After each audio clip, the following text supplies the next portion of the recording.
So it was nice, but from Malta we are coming back to Estonia, and the next presentation will be Conservation of Architectural Heritage Amid the Renovation Wave, the Life Heritage Home Project, and the presentation will be given by Kadri Kallast, Master of Sciences and Art. She is a cultural heritage specialist and project manager at the Estonian Ministry of Culture, with a focus on the preservation and sustainable renovation of historic buildings. She is actively involved in heritage conservation initiatives, including leading the Life Heritage Home project, which promotes best practices in maintaining traditional architecture. Her work combines research, policy development, and practical guidance for the protection of cultural heritage. Please. Thank you very much. Before I begin my presentation, I would like to say that I very much appreciate the opportunity to be included in this triennial, because I remember years ago I dreamt of becoming a conservator myself. I have the utmost respect for this profession, but throughout the years I tried to go to Pala School in Tartu, but they did not admit me for some reasons. But throughout the years I've had several opportunities to take part of mural painting conservation workshops, trainings, and then realized, thank God, I didn't get in, because I do not possess the patience or the back strength that you need for this profession. So I very much admire all of you. And hence, also, I won't be talking about how to work on material, but I will talk about working with people, and more particularly about people who have cultural property.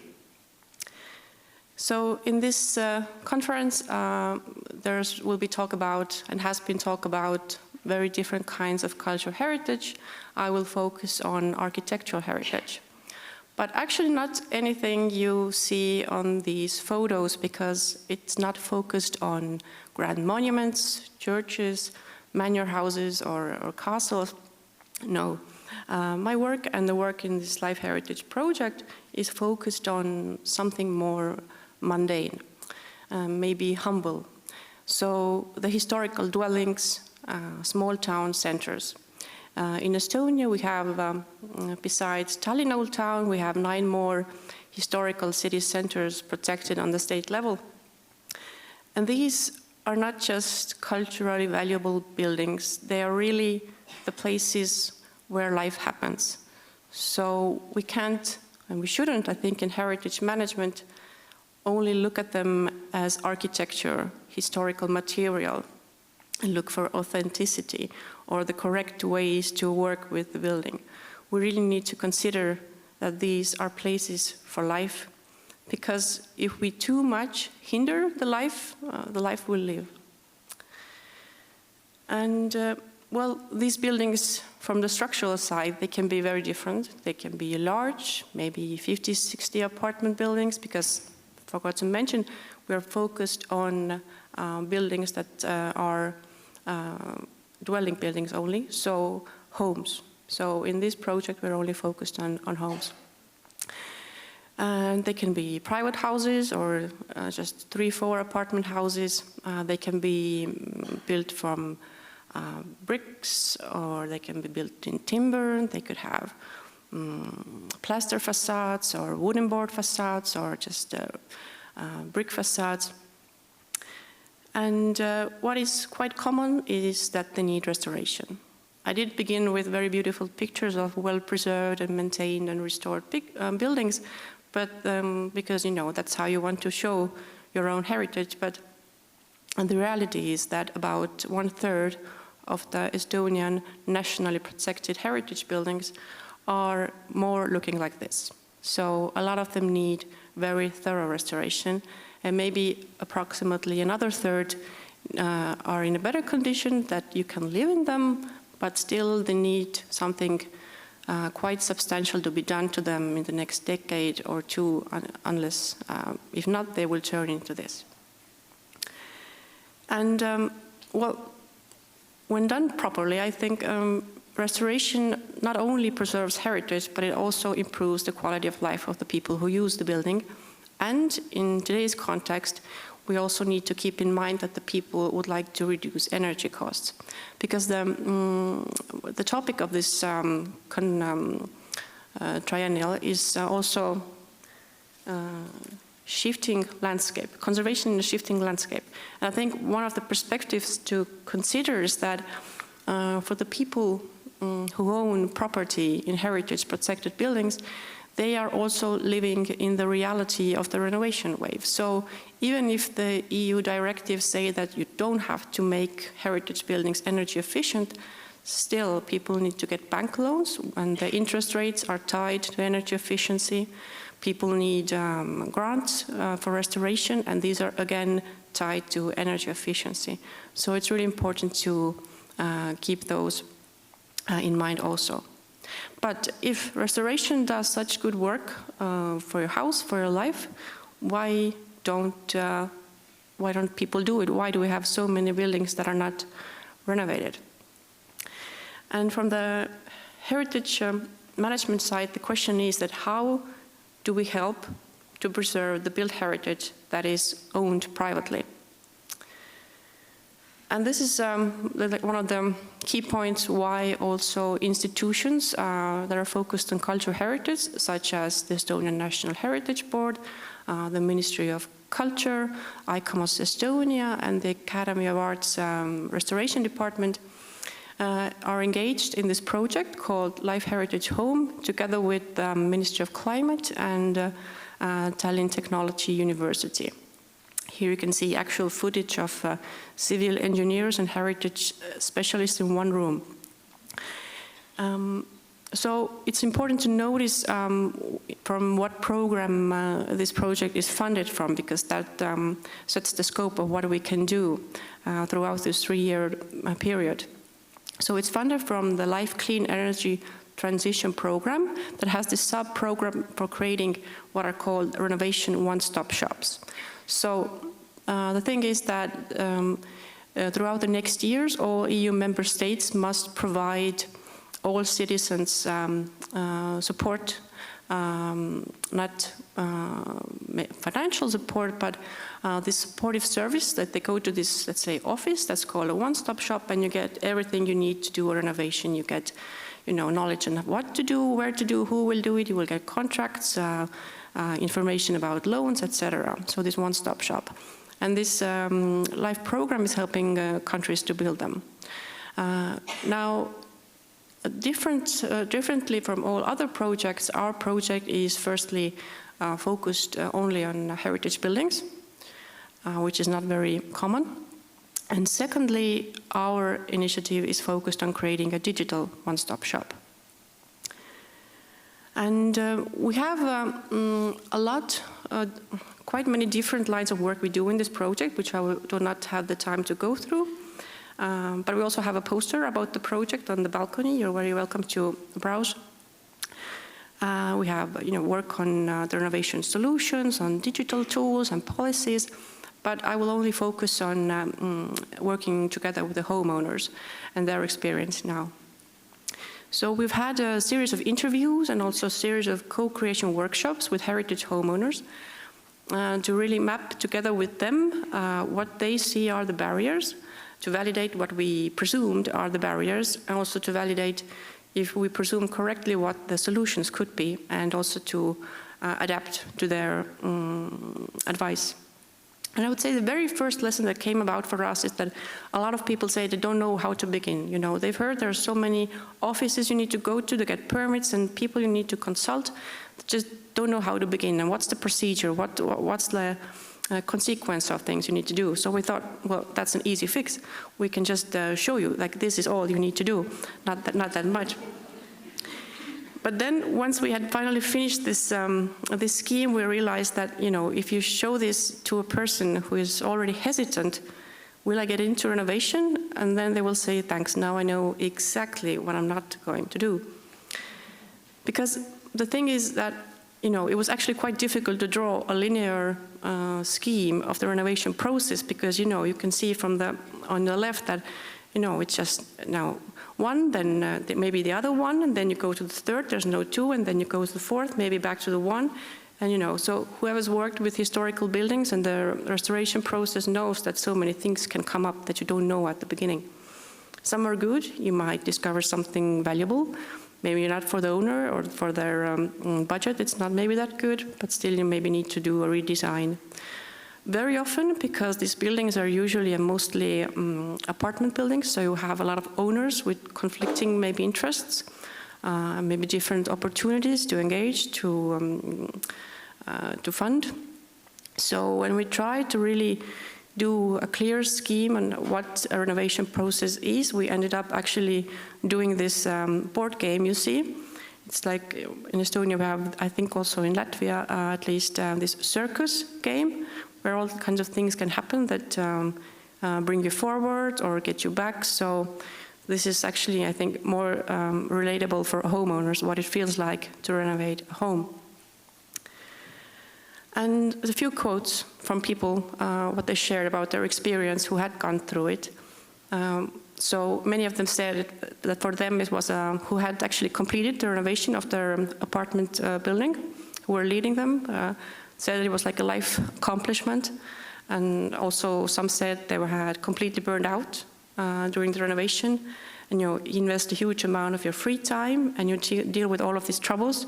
And at the end, when it's done, at some place the paint peels off and then everyone's really frustrated. Another one described her experience of handling all of the contracts you need to do during the renovation, that she felt like Bridget Jones, struggling aimlessly and without a boyfriend through a series of dysfunctional relationships. So I have to say that the mental load of managing a renovation is heavy. And that is really crucial to take into account. So how can heritage management strategies lighten the load? Well, we've learned that what we really need to provide is motivation. That renovations are powered by motivation. Well, to be totally honest, of course, it's money and motivation, but within this project, we don't have money to give them. So we're focusing on motivation. And one of the project partners, as I mentioned, is the Estonian Academy of Arts, the restoration department, but we realized we need more help to design the service, because, you know, you saw the chart where we tried to design the service. So we engaged the interaction design students to help us understand how to bring all of this information together, how to make the concept for this digital one-stop shop that we are set out to do in this project. And we provided them with all of the input that we had gathered already, you know, thorough reports from homeowner meetings, etc. But still they engaged in their own research, doing interviews with homeowners, heritage officials and architects. And at first we thought, well, that's a waste of time because, you know, the course is only 2 months and you should already be focusing on the result. But their insight was a bit different in one important aspect. So they also listened to the emotional side of the homeowners, but they mapped it, linking it like different emotions to different stages throughout the renovation. And looking at this, I remember that when I used to work in a municipality, also as a heritage official, so most of my work was about looking through the project designs for renovation of heritage buildings. And for me, every time a project was finally approved, you know, because there were always so many discussions and changes to be done, but it was finally approved, for me it felt, now this is done. But as you see, you know, this is where it gets bad. And the next time you usually see the person is if they have, you know, completed it and you go and oversee the works. But everything that happens in between is the very critical part for the people. And this is what we need to focus on. So I think it is important that we design heritage management strategies that are more emotionally respondent. as opposed to strictly rule and procedure centered. Because if we look at the procedures now, they're really just focused on, following the legislation and the line of work, and, what the human side of it is not really there. And I will show just a few of the ideas that the students came up with and share with us. Something that, if we think of what can a digital website, what can a website do for a person, if we're talking about a digital one-stop shop, and what are these design elements that can help people along. So one point to take along is really is the way you talk, like the words you use to describe what a person needs to do and why is it important. So, because too often we tend to use very specific terms, and because we need to talk about very specific things. But if people get lost, if they don't understand what they're supposed to do, it's very difficult to do it. Another thing that is actually looks really, really simple is that where you have these, when you to keep in sight the things you have accomplished. I remember when I started working as a project manager, I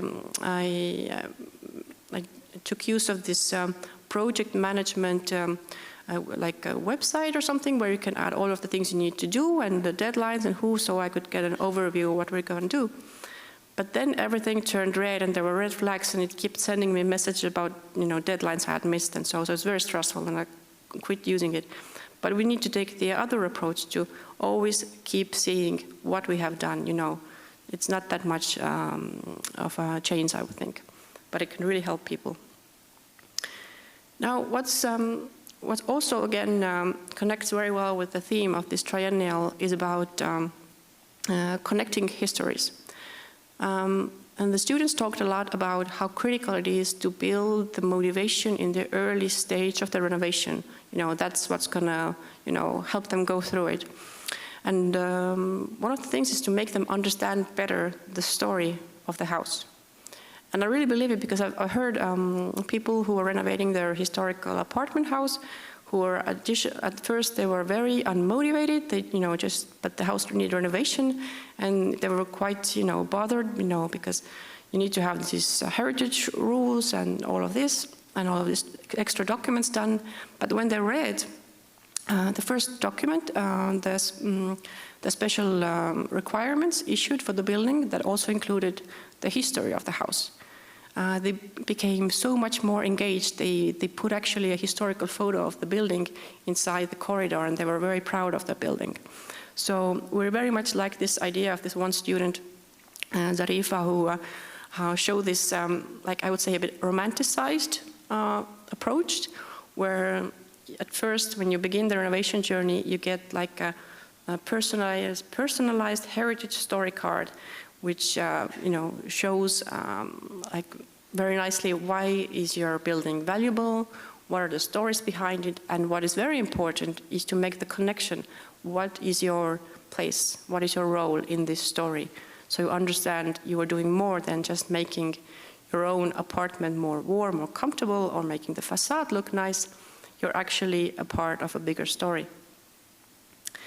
And also, well, something to maybe consider is that some psychologists have noted that people who are now growing up using digital devices, that maybe tackling daunting challenges like renovation perhaps is not something they would take on so easily.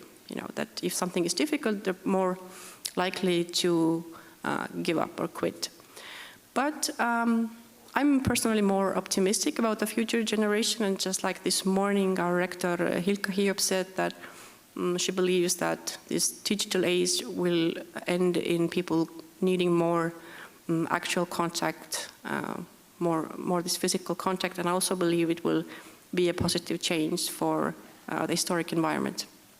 But still, we need to keep in mind that people always have the simple solution of leaving the heritage building to another one very often. So to conclude, I would say that we do need empathetic heritage management strategies that acknowledge and ease the emotional strain of a homeowner rather than intensify them.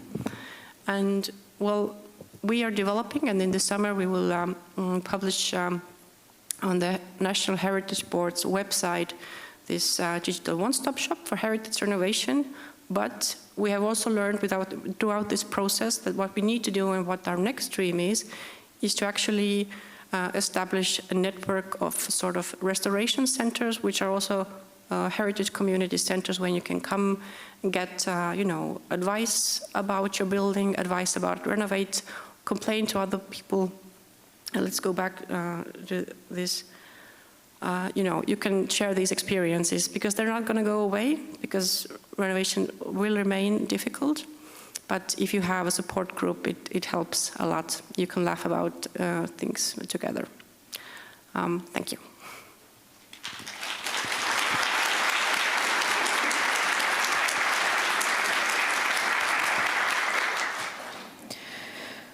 Thank you, Kadri, for a very interesting presentation. I have a very simple question. In the frame of this project, you were working with private houses and with the owners of those houses. How many? What are the numbers? How many owners or houses were included? Because I understood that in 2026 the project will be finished already. So can you tell about this? In the very first months, we started with the deep interviews. That was, I think, from homeowners, maybe 10. And then we had, on 2 consecutive years, we had a series of these seminars taking place in 3 different towns. And altogether, about 50 or 60 people came to these seminars. Mostly the same people came twice, because we invited them again with different questions. So the second time we asked them, well, yes, we're doing this digital thing as we promised, but now let's talk about what the physical space should be like. Okay, thank you. Is there any more questions from auditory? Don't see at the moment, maybe later are coming. Thank you very much. Thanks.